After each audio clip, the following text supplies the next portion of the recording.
কল্পনা করুন একটি রাষ্ট্রের জন্ম যদি হয় রক্ত, চোখের জল আর বন্দুকের নল দিয়ে, আর কত বিলিয়ন টন রক্ত প্রবাহিত করলে পরে এই ইহুদিবাদের পতন হবে, আর কত।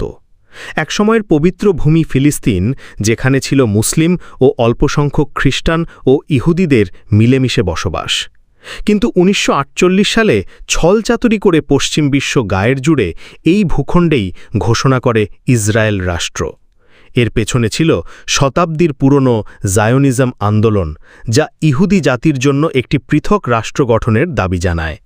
দ্বিতীয় বিশ্বযুদ্ধে লাখো ইহুদির মৃত্যু আর আন্তর্জাতিক রাজনীতির ছলচাতুরিতে ফিলিস্তিনের বুক চিরে জন্ম নেয় একটি নতুন রাষ্ট্র, ইসরায়েল। আর এর মূল্য দেয় ফিলিস্তিনিরা। হাজার হাজার মানুষ উদ্বাস্তু, ঘরহারা, ভূমিহীন। তাদেরই ভূমিতে আজ তারা পরবাসী।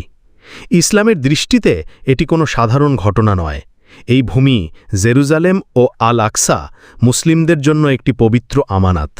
কিন্তু আজকে মুসলিম নেতারা বেইমানি ও মুনাফিকি করে এই মহান আমানাতের খিয়ানাত করে বসে আছে।